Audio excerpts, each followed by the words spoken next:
Because of you, because you guys couldn't put the baby to sleep last night. You guys couldn't put your kids to sleep. But now like flipping 11 o'clock at night because you guys can't get your kids to sleep because you guys don't spend time with your kids.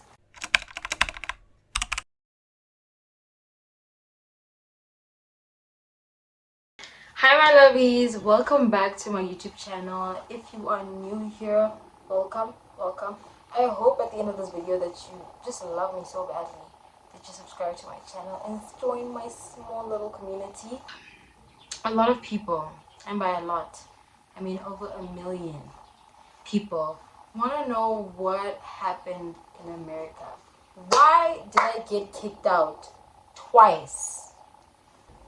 It's a long story, so I'm going to be very detailed. If you're somebody that gets annoyed with details, just know that I hold you because I'm going to be very detailed. And the reason why I wanted to make this video is just also I've noticed that a lot of people, like in my comment section, some of the girls that were DMing me and stuff like that, they want to au pair, and I've noticed that there's a lot of information that is left out when it comes to au pairing.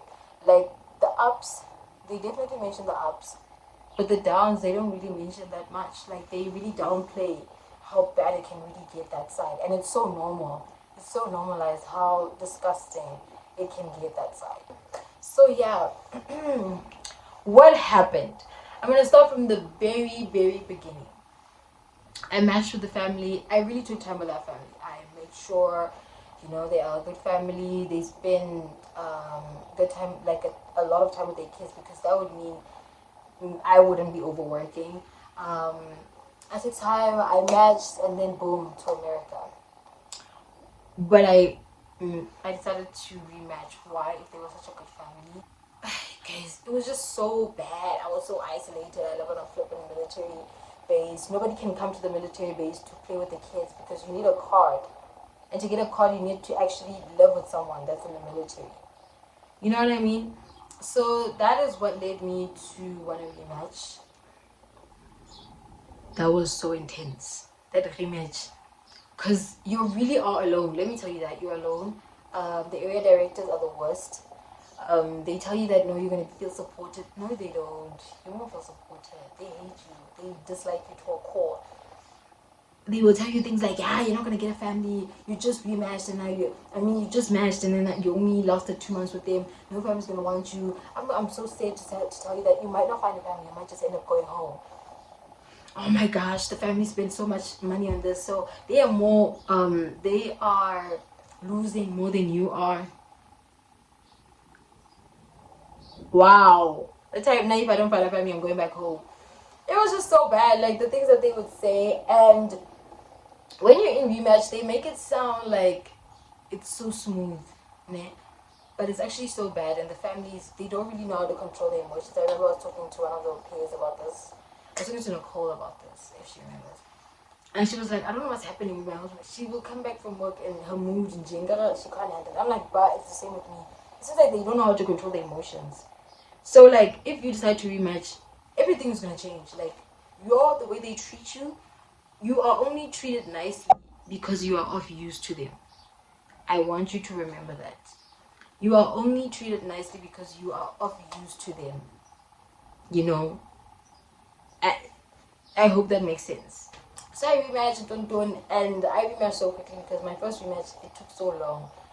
My first match, it took so long when I was still in the country and looking for a family in the US. It took so long. So they were telling me like maybe you might not get a match because you took so long. So I decided to just match immediately with the first family that wanted me. And that's what I did. Oh, God damn, I shouldn't have done that. I shouldn't have done that, but you're new to this. People are getting into your head. They're not really giving you the best reassurance. Oh, B. I match with the first family. I go to the next family. They are in Michigan. It's pastors. Both of them are pastors. I thought it was a good sign because I was like, I want my next host family to be people that go to church. I shouldn't have wanted that. Now that I know what I know, I feel like when they say they go to church, just know they are so evil.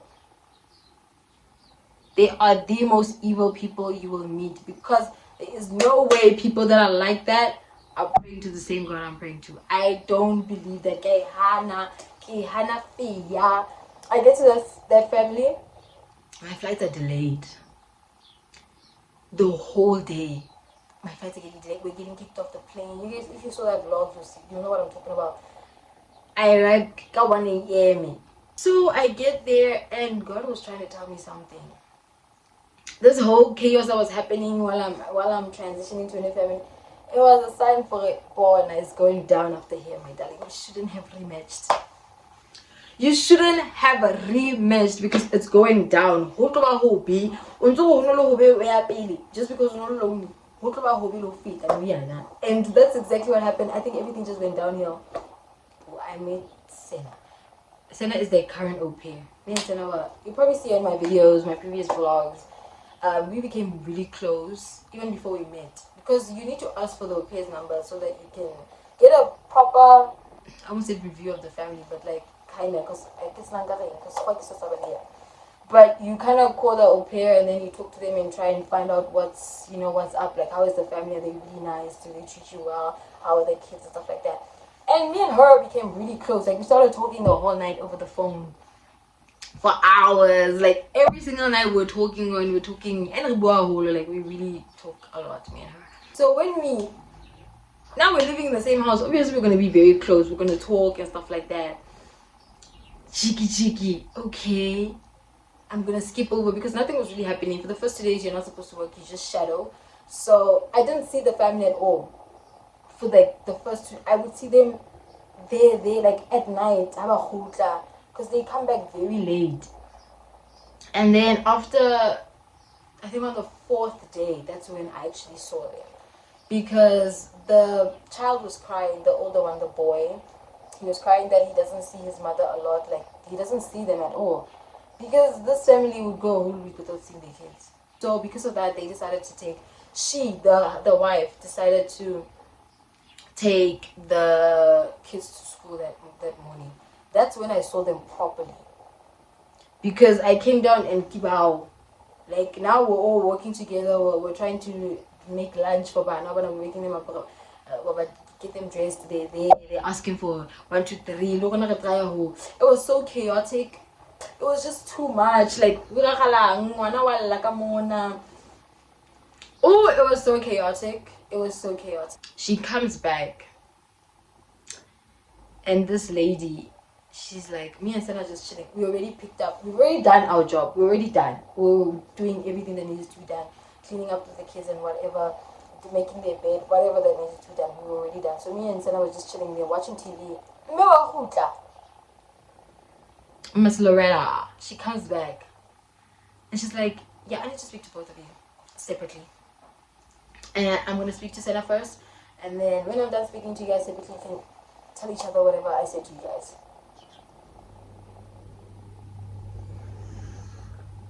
I caught that shade. Senna Miller didn't catch that shade. I caught it and I was like, what? What do you mean? I'm speaking to her separately.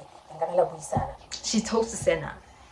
She tells Senna Miller for her, you guys are not useful. I felt like I thought having 2 au pairs in the house would lighten the load and stuff like that, but it seems like it's really not doing much. Like I don't feel much of a difference, because Luna lately 2 and here I am running around.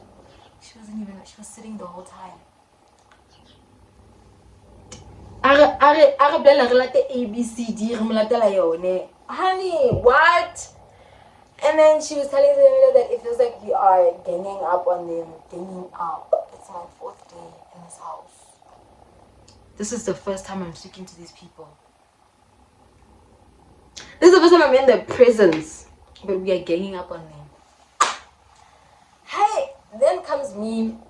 And then they tell her that they're going to try and make the process quicker, because she was moving to a new family. She had already finished her year. And when you finish your hair, it takes a month, 2 months to find a new family that you're gonna. So she decided to renew a year with a new family.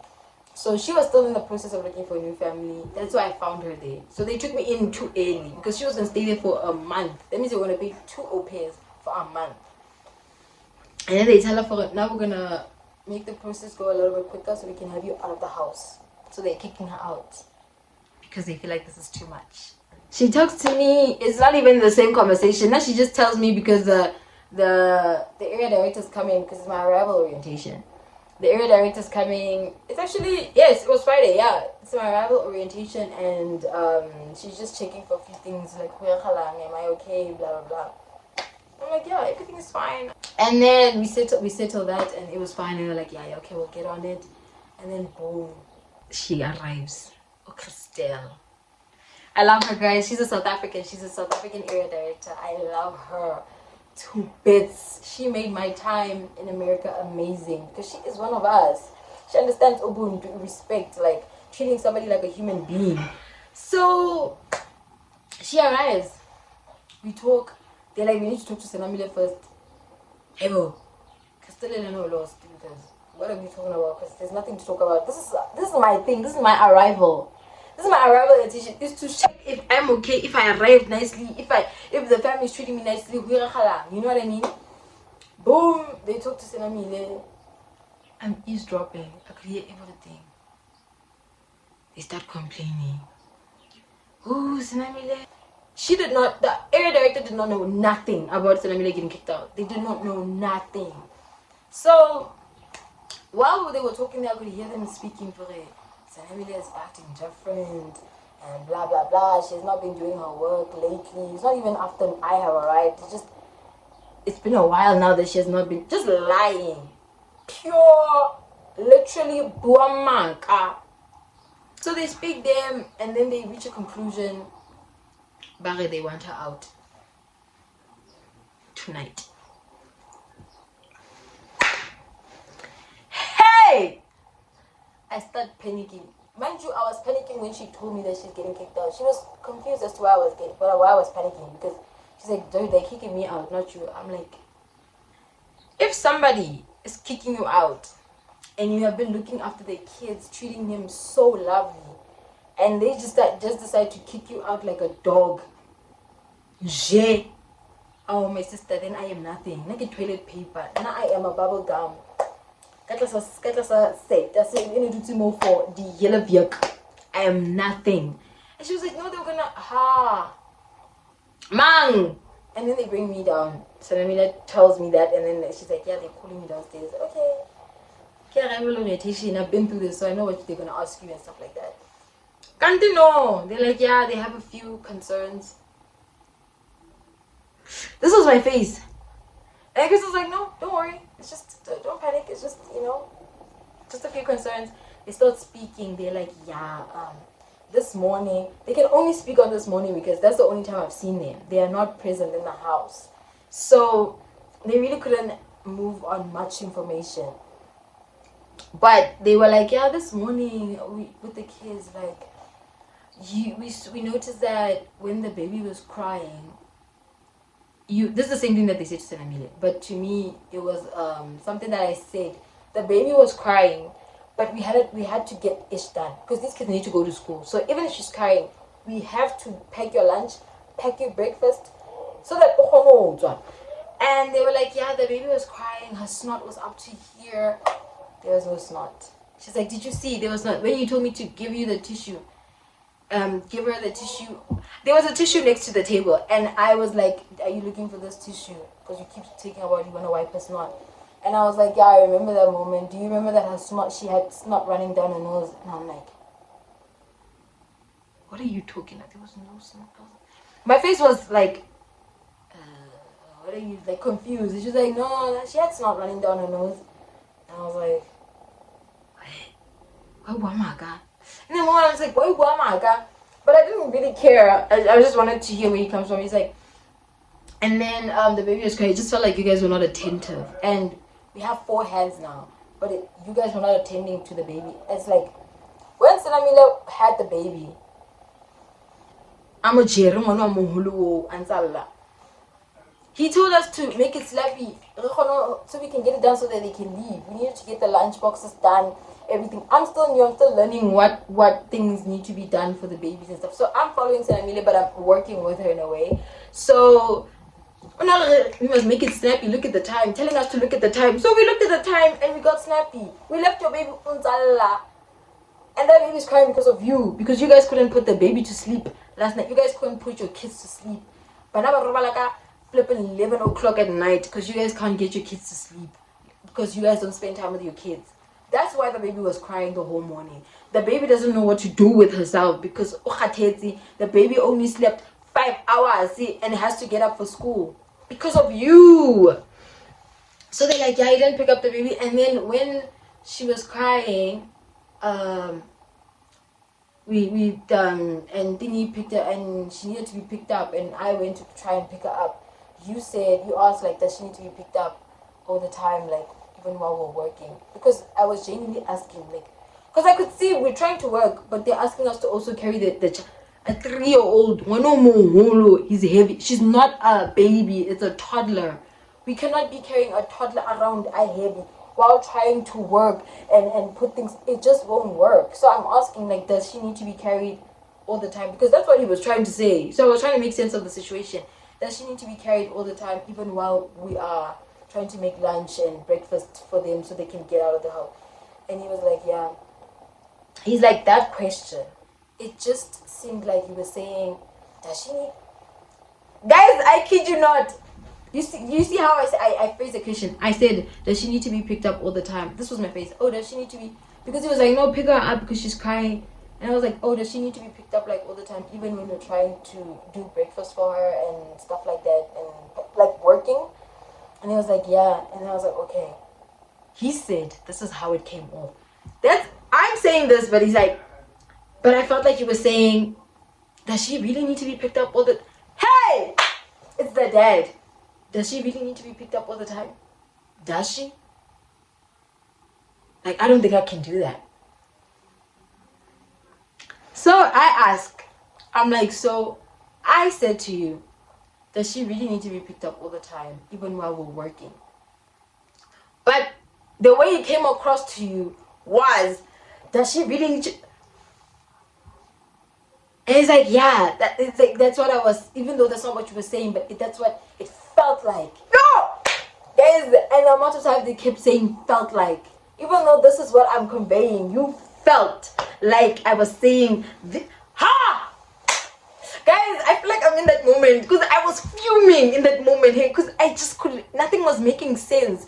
Actually, I was not fuming. I was mad confused in that conversation. I was just there like, most of the time, like, huh?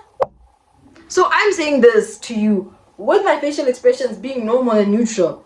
But when you are thinking and feeling like I said this, okay, and they were like, yeah, okay, and then I was like, hey man, I'm sorry that you felt that way, but that's literally what I said. I said, I'm sorry you felt that way.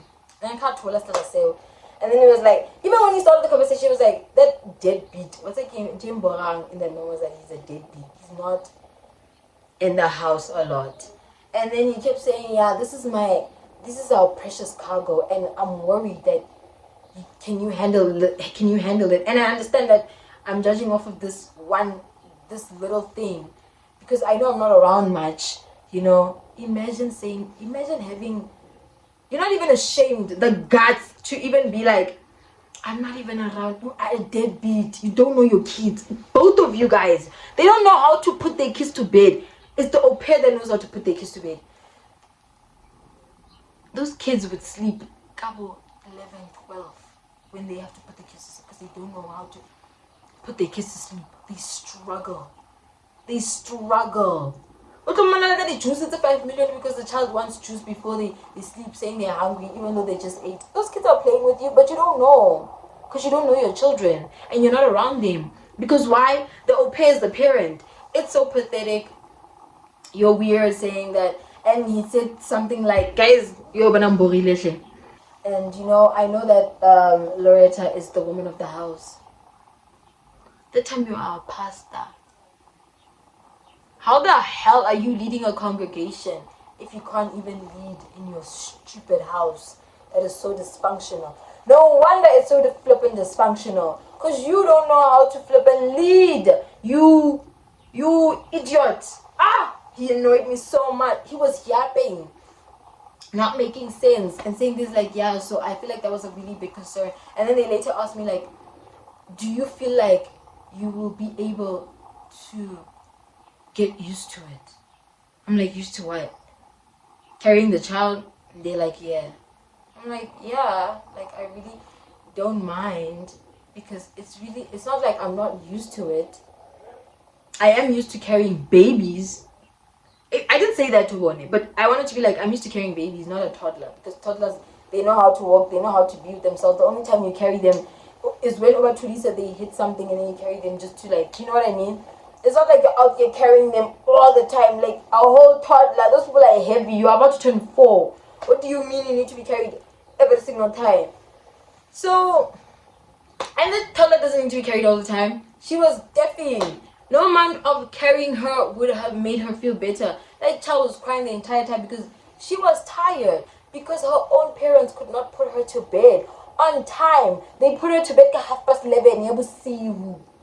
So that happened, and then they started speaking about the fact that when me and Senna was speaking our home language in Galaseba, and you would ask Senna something, even if I asked you to bring me something, you would ask Senna, like, she would tell me to fetch something, and then I would ask Senna, like, it guy into, like, specifically, and then Senna would tell me for it specifically here.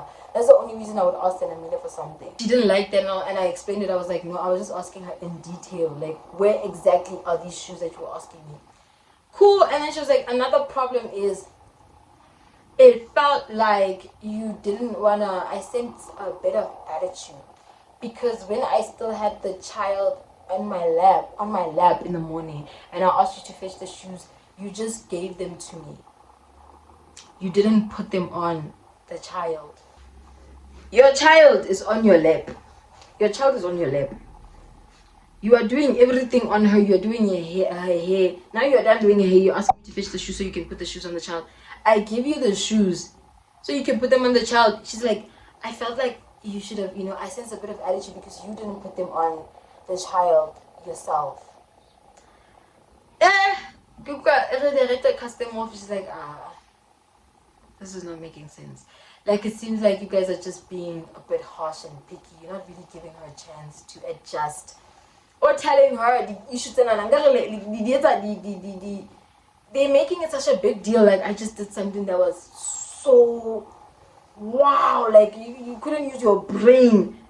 If somebody is sitting on your lap, bro, you're gonna be putting the shoes on the child. That's what I'm used to. That's what any normal human being does. And I was like, yo, I just thought you were gonna, it was really not attitude. I just thought because the child is on you, we are busy with other things, the child is on you, I thought you were gonna put the shoes on her yourself because she is sitting on your lap.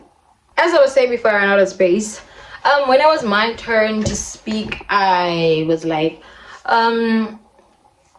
when it comes to the picking up of the child and consoling her, I spoke to you guys specifically of how my previous host child was, and she was the same age as their daughter. I was like, when she would cry, she didn't even want anybody, like, unless like she hit her head, that's when you would like have to pick up and cuddle her and stuff like that. But she would cry, go to the corner, console herself, then come back when she's fine. She would either go to the corner or go in her playhouse thing and then come back, and I really home. And they were like, wow. And I was like, and I think she's also, because she's like that just because she's a military kid, so I think she's a bit more like you know what I mean. And not once, and I was like, not once did you guys stop and say, but this is not how our child is. I don't expect anybody's child to be like that, but that is the moment to tell me how you, I'm speaking of mine so that you can tell me about how your child is, you know what I mean? What does she want when she needs to be consoled? Do you have to leave her alone? Do you have to like one of those type of things? And they didn't mention it, and I now realize that they didn't mention it because they don't know their child. They're not around these kids that long for them to know what is supposed to be done. They don't even know how to console their kids. Like, that child was crying the whole morning. They couldn't do nothing. And then on the whole thing, yeah, the shoes, I was like, bruh, the kid was on you. Like, next to die at that point. But yeah, After that, I was like, yeah, okay. Everybody said their whole piece, and they were like, okay, we're gonna like, okay, then that's it. And then they were like, okay, then you can go upstairs and get Senamile. That's actually when they told Senamile they're gonna kick her out. They were like, no, we're gonna kick you out. We need you out of the house, pack your bags. It's on my the area director. She comes back and says, she's like, yeah, they're kicking me out tonight. Keremo. They call me back. I'm like, okay, they call me back. They tell me, okay, they also kick me out. I'm not told what the reasoning is. They just tell me that they're gonna kick me out. I need to pack my bags. You're coming with me. And I was like, oh, I'm also coming with you. So me and Sanamila are both coming to your house. And she was like, yeah. Bro, she's confused because she didn't know that this was gonna happen. Like, none of this was told. And then I was like, and then I just looked at them and smiled, and I was like, okay. And then I left. Apparently, they didn't like that. Like, they didn't like that it didn't show any emotions. Like, I was just like, okay. And then I left. And then me and Sanemi were packing our bags.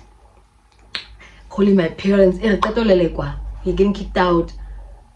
Like, I was so confused. They think like the way I was reacting, like I didn't have any reaction because I'm mature. No, it's because I was confused. I didn't know what was happening. I was just so shocked. I didn't understand what the fudge is happening. Like, what? This is not normal. Why are we getting kicked out, bro? Like, we don't have anywhere to stay. We don't have families. Like, what's on? So we were packing our bags, and I'm gonna tell you guys the actual reason of why we got kicked out. Before I left, I think it was like a Wednesday. I'd already matched with the family. I'd already matched with Abularitan and like the pastors. I already matched with them, and then in that moment, Senamila is not like she withheld information of how bad these people are. They were not bad. While she was of use, they were bad to her, but she didn't realize.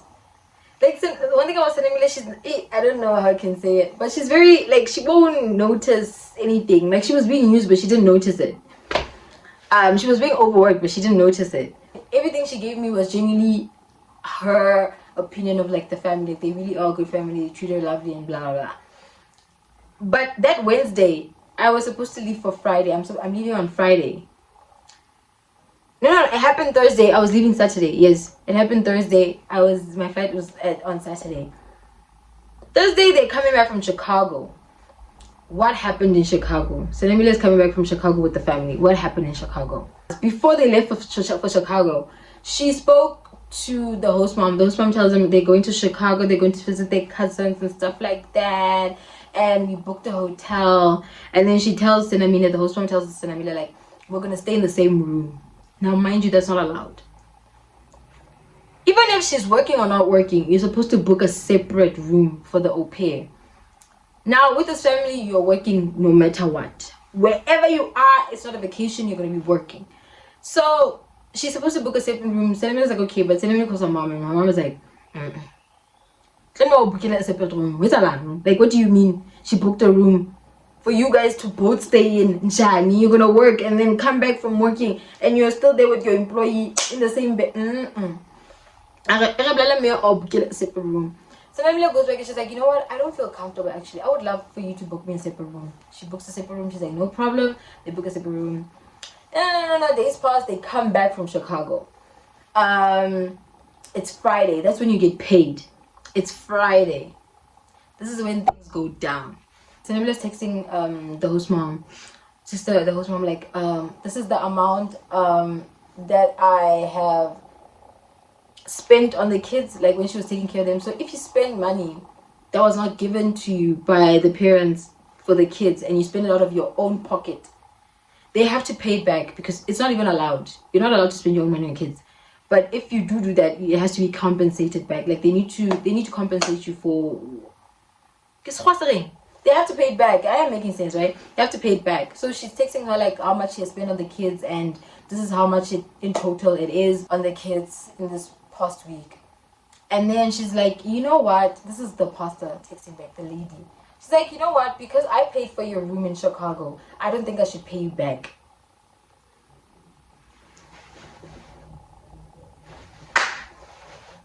What? What do you mean? That's what you're supposed to do. It's in the contract. That's what you're supposed to do. Like, what? I'm not even supposed to pay for your kids, ho. Like, and then she tells me, and it was like, I don't think it was right. So they have a meeting and they talk. I don't think that was right. That you telling me that you can't pay me for my money back because just because you pay for my room. First of all, you're supposed to do that. That's the written rule. That's what you're supposed to do. You're supposed to pay for your pay. Pay for their room separately. It's what is supposed to happen. And then that conversation is happening. Like, it's been I'm on my way. And when I'm on my way, flights are getting delayed. That happening because chaos is happening back at home. I can't even change my mind because everything is urgent. It's happening while I'm on my way. They didn't like that, but they can't tell the area director that we are kicking her out because she spoke up about wanting her money back, because it's not allowed. They don't follow the rules, by the way. Let me tell you this. They don't follow the rules. So they made up the story that she hasn't been working. Even the area director was like, but you guys haven't complained. Like, this is not true. You guys have never complained about this. This is the first time I'm hearing it at the arrival orientation. So they made up a whole story just so that they can kick her out, because she wanted her money back that she's supposed to get paid. She spoke up. So they didn't like the fact that she spoke up. They've been walking all over her for the whole year, and she finally spoke up because they're just taking advantage of her. Even with the money, they tried. Even with the sharing the room, they were trying to. It's like they want to push the limits to see how far they can go with you, how far they can take advantage of you. And they really took it far with that one with the money, not wanting to pay her back. So because of that one incident, I guess they've been walking all over her this entire year, and she's been letting it happen. And this one time she's like, I don't think that's fair for you to say something like that. I found it. She said in the most respectful manner. Like, so I do feel like you're supposed to pay me back. Like, I would really want my money back. I want my money. So because of that, that's why they kicked her out, because she spoke up. Now, I already speak up. You can't walk all over me. Let me tell you something about me. Let me tell you something. I am a narcissist. Yes, worst nightmare. I am literally, or I can't explain it, but you can't walk all over me. I speak up for myself. I have an attitude of a man. You can't walk all over me. I will speak up. You're not gonna disrespect me, Maji. I spoke up about the hours. I spoke up about the internal overtime because I cannot do the over hours. I want to change my off days from Tuesday to Saturday, because we're not the same. Me and Salamina are not the same. I'm not gonna take a Tuesday off. A weekend off, because what the hell is happening on Tuesday? I want a weekend off. I wanted the TV to be fixed in the room, because why am I gonna look at my laptop? TV ilimo. I spoke up, and I spoke up respectfully. There's no other way I could have spoken up. I was literally respectfully, but they didn't like that. They don't want someone who speaks up, because you're somebody Africa. You should just be grateful for there's a roof over your head, and I'm paying you. No, demands, because you shouldn't be used to demands. You're working for me. That's what the vibe was. And I think they didn't like that, because I was speaking up, but I wasn't given a reason. So they just said, because I had not been there long enough, me and these people have not conversated that long enough for you to say anything. But then I found out they also left the program. That gave me another idea of why they moved out, they left the program, of why they kicked us out. Me and Selamile were both getting paid $250. $250 per week. That's $500 per week for 2 people. $500 combined, coming out of your pocket. Now these people kicked us out because they broke. It's about immediately, with immediate effect they're broke. Because when Senamila started there, they opened up a clinic, and then a few months, so 3 months in, they moved from this huge mansion and they downgraded to a normal house. And they didn't tell Senamile, they didn't tell the area, they didn't inform anyone. They didn't film. Ooh, guys, she had her own room. She had her own bathroom. She had her own bathroom. Because when you talk to a family and you ask them about the arrangements, like, Romeo, is it far? Are you gonna share the bathroom with someone? So if you pick a family because you're gonna have your own space, you're not gonna share a bathroom, and then boom, you guys move. Now I'm sharing a bathroom. My room, everything is snacksy. Like, so they downgraded because they used all the money to build this practice, because the dad is a chiropractor, and they're still busy with it. So I think they took on too much, and I feel like me also being an outspoken person, somebody that they cannot walk all over like they did with Senamile, they just felt like, you know what, all of them with immediate effect. That is the reason why we got kicked out. They were broke, and what made it easier is that this one spoke up, and this one is new and she speaks up, all because I spoke up. I said okay, and it was really chill. Like, we stayed over at Crystal's house, the area director. She's South African. Shout out to my queen, Crystal. You can look at her videos, like the videos that she was in. She made us have the time of our lives, because wow, I had not been there for longer than a week in Michigan. So the fact that she made those 2 weeks amazing, so we can explore Michigan and stuff like that, I loved her for that, and I still love her. I love Crystal. Hopefully I get to visit her.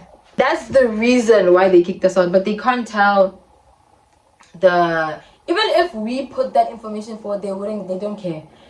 If the family does not have sufficient information, or they don't care, because at the end of the day, the families pay way more money than we do. We pay $1.2, I think, $200, I think, 25,000 rand, $1.2, and those families pay thousands of dollars.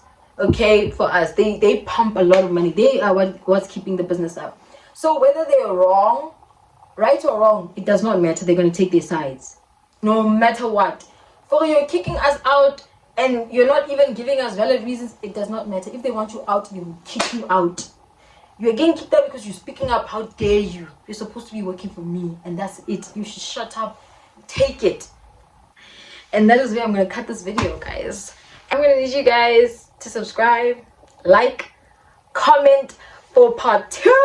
Sorry for leaving you guys hanging, but like, the video is too long, and part 2 will, tell you everything that happened, because it just went more downhill. So yeah, I hope you guys enjoyed this video. If you want to see part 2, you're gonna have to subscribe. Maybe you're gonna have to like, comment, tell me your thoughts, what's up, any questions that you'd like to know. They might be in the second video. But yeah, bye guys.